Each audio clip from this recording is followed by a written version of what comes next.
Solo Cup is the best receptacle for barbecues, tailgates, fairs, and festivals. And you, sir, do not have a pair of testicles if you prefer drinking from glass. Common Red Sense Solo Cup is cheap Radio. and disposable. And in 14 years, they are decomposable. And unlike my home, they are not foreclosable. Freddie Mac can kiss my ass. Woo! Red Solo Cup, I fill you up.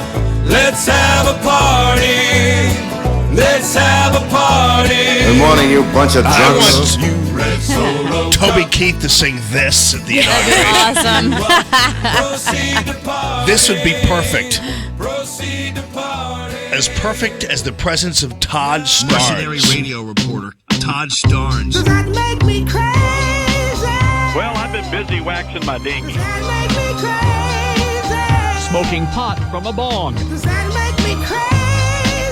You can get free hookers, just don't decorate them with Christmas ornaments. Oh, usually what happens is if Todd Starnes is there, it's some kind of catastrophe. So, Yeah, hey, I got to come down. We got to get some ribs or something. hey, brother, how you doing? Jamie, I'm doing well. You know, we had communion at church once with Red Solo Cup.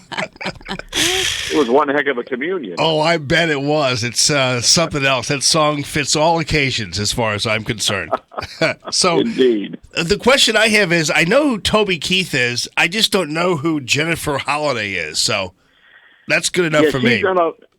She's not on my iTunes playlist. I had to look her up. She's one of these Broadway singers.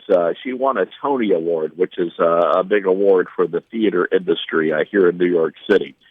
And look, she's a very. I'm sure she's a very nice person.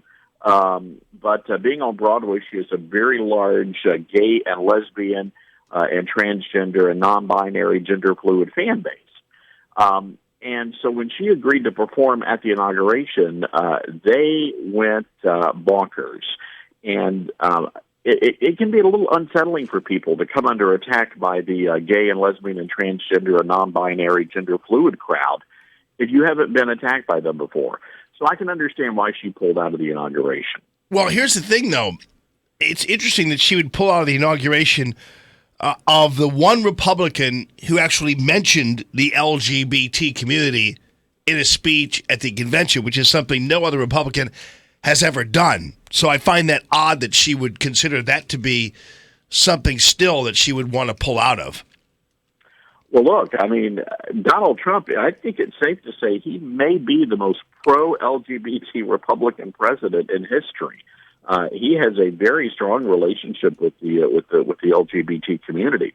But the situation involving Jennifer Holliday and some of these other artists, they have been threatened. They're conservatives in Hollywood, and especially conservatives in New York City that are involved in the performing arts. I mean, they really are in the closet, and they almost have to be because their careers would be over. It's that violent, that intolerant on the left in that particular industry. Yeah, I guess usually what happens is when you confront them on the issue, they always say, "Well, it's Mike Pence that they're really after," and so they have an issue with that. How about the new? Yeah, go ahead. No, go ahead. I'm sorry. Yeah, how about the new Project Veritas tapes that show that the left is plotting or has been plotting to emit stink bombs for the inauguration? It can't be any worse than that Bernie Sanders fart-in they had at the DNC. Yeah, right, exactly. I was about to say that they must be like importing like truckloads of whoopee cushions now for the inauguration too. So, Jamie Ullman, yours truly has been invited to MC one of the inaugural events. Oh, really? Yes. So I went out and got my tuxedo, and I'm heading down to Washington in the morning.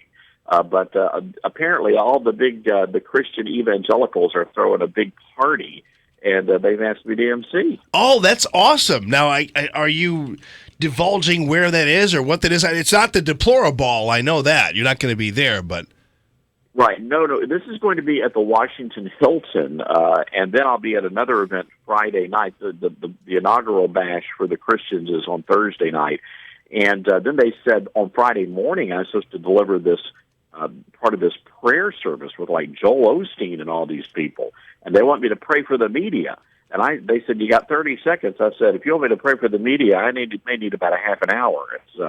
I love it. That's funny. So I'm going to be up there. So I hope I run into you, sir, because I'll be there. You should DJ. Okay. You should DJ the Christian inaugural. That would be awesome. Okay. All right. Let me know, man. I'll be there. You obviously got to get into the venue at some point, but whenever you need me, you have my number. I have yours. So I'm always willing to help Todd Starnes and his friends. I'll vouch for you, Jamie Allman. You're the best, buddy. ToddStarnes.com at Todd Starnes. Yes, I will. I'll buzz you when we get up there, and maybe we'll connect. Give me a holler. We can check out those stink bombs. All right, friend. Maybe we can get some ribs or something. At the Palm, right? All right. It's Common Sense Radio.